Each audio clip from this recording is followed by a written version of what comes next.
Hello বন্ধুরা, আজকে আমরা সবাই মিলে চলে এসেছি অন্নপূর্ণা ঠাকুর দেখতে। এই দেখো আমরা সবাই মিলে গ্রুপ মিলে একটু ফটো ভিডিও তুলছি। আর এই দেখো কত সুন্দর লাগছে মন্দিরটা। আর এর মধ্যে হয়ে গেল এক অসহ্যকর একটা কাণ্ড। আসতে না আসতে পুরো ভিজে চারদিকটা এরকম কাদা কাদা হয়ে গেছে। তার মধ্যে আমরা ঢুকে পড়লাম মন্দিরের ভেতরে। দেখো কত সুন্দর করে সাজিয়েছে, তাই না? আর এই অন্নপূর্ণা মন্দিরের মায়ের মুখটা একবার দেখো, কত সুন্দর লাগছে দেখতে। মাকে প্রণাম করে আমরা সেখান থেকে বেরিয়ে সোজা চলে গেলাম মেলায়। মেলাতে আসবো না এটা তো হতেই পারে না, চারদিকে কত কাদা, সেই কাদা পার করেই আমরা চলে আসলাম মেলায় কিছু কেনাকাটা করতে। আর এখানে মেলায় 15 টাকা থেকে শুরু সমস্ত জিনিসপত্রের দাম। দেখে শুধু ভাবছি যে কোনটা ছেড়ে কোনটা নেবো। আমি দেখছিলাম যে কি কি জিনিস নেওয়া হয়, তাই আমার ইচ্ছা মতন যা পছন্দ হয় সমস্ত জিনিস আমরা নিয়ে নিলাম।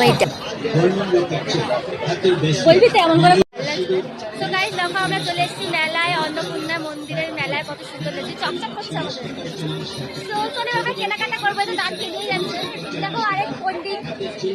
আর কিছু জিনিসপত্র কেনার পরেই চোখে পড়লে সুন্দর সুন্দর কাচের চুড়ির দিকে। চুড়িগুলো দেখতে কত সুন্দর লাগছে, তাই না? দামও কিন্তু সেরকমই ছিল। আর এই ভাইরাল চুড়িগুলো দেখতে দেখতে না কিনে সেখান থেকে চলে গেলাম জিলিপির দোকানে জিলিপি কিনতে। মেলায় আসবো জিলিপি কিনবো না তা তো হতেই পারে না, সেই জন্য বাড়ির লোকের জন্য জিলিপি আমি কিনেই ফেললাম।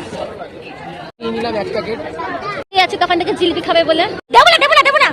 আর জিলিপি কিনে চলে গেলাম আরেকটা মন্দিরে আমাদের বাড়ির সামনেই। খুব সুন্দর দেখো মন্দিরটা তৈরি করেছে, ভেতরের কাজগুলো মারাত্মক সুন্দর ছিল। চারপাশে এত সুন্দর ওয়েদার, আর সমস্ত ফ্রেন্ডরা মিলে আমরা এসেছিলাম। আর এই থিমটা এত সুন্দর করেছে, মনে হচ্ছিল যেন আমরা দুর্গা ঠাকুর দেখতে এসেছি। প্রত্যেকটা হাতের কাজ কিন্তু দারুণ লাগছিল। আর দেখো ঠাকুরের মুখটা কতটাই সুন্দর লাগছে, তাই না? পুরো মুখটা একদম মিষ্টি লাগছে দেখতে। আর আমরা ঠাকুর দেখার পরে প্রচন্ড পরিমাণে খিদে পেয়ে গেছিল, এই জন্যই বাড়ি যেতে যেতে চোখের সামনে পড়লো একটা ক্যাফে। সেই ক্যাফেতে ঢুকেই আমরা সবাই মিলে অর্ডার করেছিলাম চিলি মোমো, তার সঙ্গে রেড সস, আর তার সঙ্গে গরম গরম স্যুপ। খেতে আর কম্বোটা কিন্তু দারুণ লাগছিল। কম্বোটা দেখো দেখতে কত সুন্দর লাগছে, তাই না? আবার কি গরম গরম মোমো খেয়ে আজকের দিনটা এভাবেই কেটে গেল। So that's it.